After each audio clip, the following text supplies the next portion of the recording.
And yes, I did work before I was ever in politics with the local 157, so shout out to my folks from the Oklahoma City Metro this morning. It is an absolute honor to stand here before you today as we come together to recognize the remarkable courage and dedication of the men and women of the International Association of Firefighters. For those of you who don't know, I did get a brief introduction. I'm Congresswoman Stephanie Bice, representing Oklahoma's 5th Congressional District, which includes portions of the Oklahoma City metro area. And before I share my firefighter story, I want to take a quick minute to thank you all for allowing me to be your speaker today. When writing this speech, I stumbled upon a quote which, while the origin is unknown, and thus not attributable, it resonates with me. The quote is this: "Firefighters run toward what others fear. That is bravery in its purest form." This really epitomizes everything that you do. You put your lives on the line, race towards danger, and throw yourself into saving lives, and in many cases, saving the livelihoods of individuals or the culmination of their life's work. So before I go any further, thank you. Now for my story. I do not come from a firefighter family, but I have seen firsthand how firefighters can affect not only a single individual, but an entire community. Many of you in this room may not immediately recognize the date, April 19th, 1995. However, those in Oklahoma, and especially Oklahoma City, certainly do. This is the date of the bombing of the Alfred P. Murrah Federal Building, the largest act of domestic terrorism in U.S. history. The bombing occurred at 9:02 a.m., killing 168 people, and injuring hundreds more, and destroying buildings in downtown Oklahoma City, not far from where I actually office today. There were so many individual heroes and first responders who ran toward danger, who rushed to help. George Bush spoke in 2001 at a memorial and said, "Americans found a lot to admire in Oklahoma during those days. You suffered so much, and you responded with courage. Your loss was great, and your pain was deep. But far greater and deeper was the care you had for one another. This is what lasts, and that's what brings us back to this place today." Nearly 400 organizations, entities, and groups responded to the bombing. Of that, more than 95 of them were fire departments. It's even said that virtually every firefighter and official in the state of Oklahoma reported to help in any way that they could. This is the true meaning of seeking to protect others, save lives, and service. One individual, Gary Mars, epitomizes what it means to be a firefighter. He followed in the footsteps, or should I say followed in the gear, of his grandfather, who in 1921 became an Oklahoma City firefighter, followed by Gary's dad in 1947. Gary was not only the fire chief for the Oklahoma City Fire Department, he was the incident commander for the Murrah bombing. Under his leadership, Oklahoma City set the benchmark for terrorism and disaster emergency response and rescue.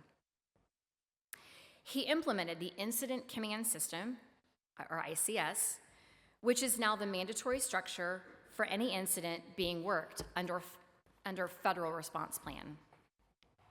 The response is now known as the National Incident Management System. Gary Mars is a hero who helped give families something to memorialize. He helped bring this community, our community, back together. And it was all done by the courage of one brave firefighter.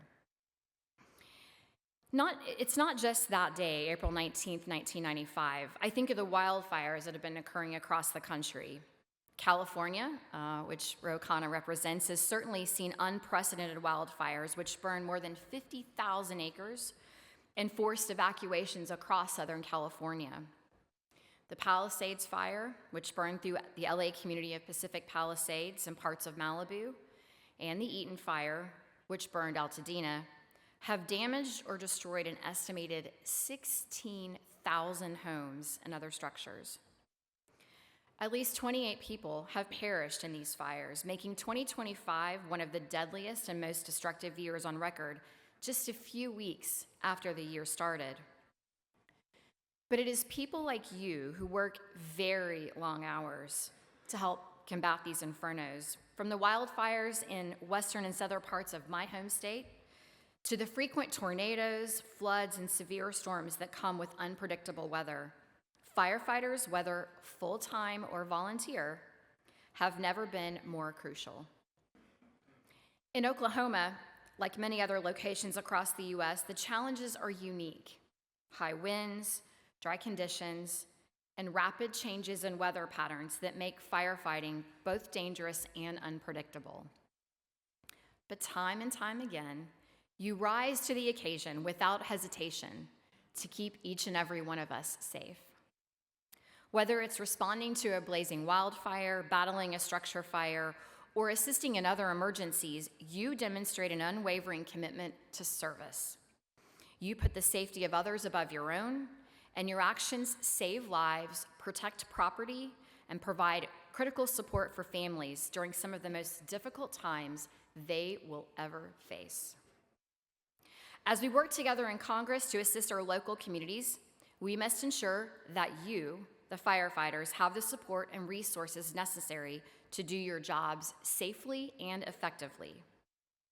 The International Association of Firefighters has long advocated for critical legislative priorities that support you and your families. And I want to make sure that we continue to prioritize those efforts as we move forward. First, we must continue to advocate for better health care and benefits for firefighters. The physical and mental toll of firefighting is immense, as you all know. From exposure to hazardous materials to stress and trauma of responding to emergencies, it's vital we provide access to preventative services like cancer screenings, as well as long-term care for injuries sustained on the job.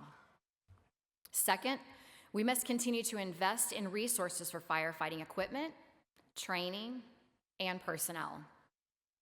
With wildfires becoming more frequent and intense, even in my home state of Oklahoma and across the country, it is imperative that our firefighters have the tools and resources to protect both themselves and the communities that they serve.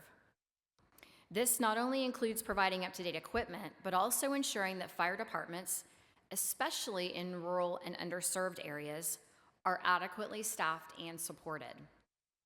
As a member of the House Appropriations Committee, the Homeland Security FY25 appropriations bill saw a $7.5 million increase in the Assistance to Firefighters grants and the Staffing Adequate Fire and Emergency Response grants. And while this hasn't become law, I am committed to continuing to push Congress to ensure that you all have the necessary resources that you can continue to do the work that you do every single day. Finally, we must ensure that we're addressing the mental health needs of our firefighters. I know the psychological toll of fighting fires, especially wildfires and disaster responses, can be just as damaging as the physical toll. And it's essential that firefighters have access to comprehensive mental health services to ensure that our first responders can thrive, both in the field and especially when they return home.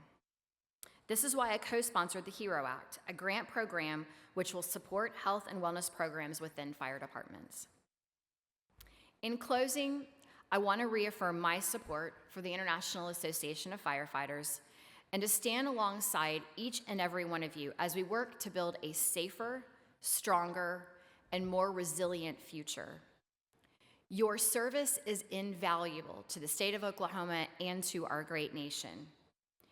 You exemplify the very best in public service, and I will continue to support the policies that protect you, your families, and the communities that you serve.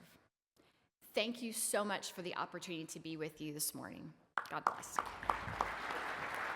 was awesome.